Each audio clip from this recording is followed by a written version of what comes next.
Members of BFW, what is up? This is Pepto-Bismol casting you only the greatest hits for our war versus Blaine, Canada. Hail Lord Bayer, hail the great leader. Let's get right down to it. This is a hit. Halbe versus Kashminsky. So before I start, Halbe is finally using govalo with Valk's backdoor loons. I just love this strategy. It's so effective when it can be applied. This is a tricky base. If Halbe is not able to set up the funnel appropriately, his Valks are going to circle, but what you can see is tons of defensive structures in the core. So much value if he can get in there with the Valks. Because you drop Valks, you drop Rage, they'll go to town, basically kill everything so quick. Let's take a look at how this hit unfolds. So, there you can see Halbe dropping his golems. Good stuff, 2 golem wall, very nice. Gets lots of protection. Wall breakers go down. Again, excellent play with the wall breakers. Wizards to follow up here, he's creating the funnel. King and I believe Queen as well, yep. There it is. There's the jump spell, and here's a moment of truth. Here come the Valks. Alright, there we go. We see him coming in from basically a 4 o'clock position. Getting great penetration.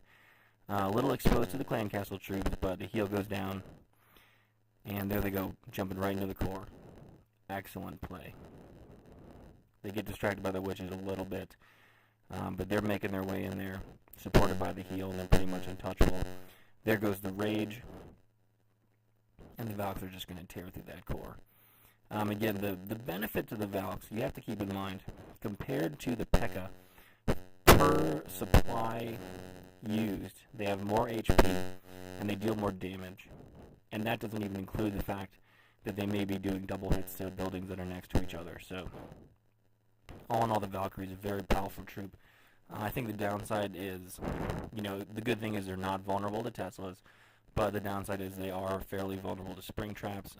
One spring trap will pop a Valk. And again, giant bombs and actually golem explosions do significant damage, so they're still vulnerable to AoE, much more so than the P.E.K.K.A.s, of course. But I love them. I think they're a high-value troop, especially at the Town Hall 9 level. I think they do see a little bit of a drop in utility. There we kind of missed Halbe's loon. He did kill a couple defensive buildings there, so again, good value, but he got tripped up by the hidden Tesla. And as we know, balloons really get dropped by Teslas surprisingly quickly. So again, that's always something to keep in mind here. But if you can deploy 2 loons per defensive structure, as Halbe brought 4, again, you get great value. And I believe he took out 3 point defense structures with his balloons. So that's exactly what you want. Perfectly executed hit. Personal favorite of mine, govalo. And well done by Halbe, our curmudgeonly old man. Alright, that's all I got. Good hunting out there. Pepto.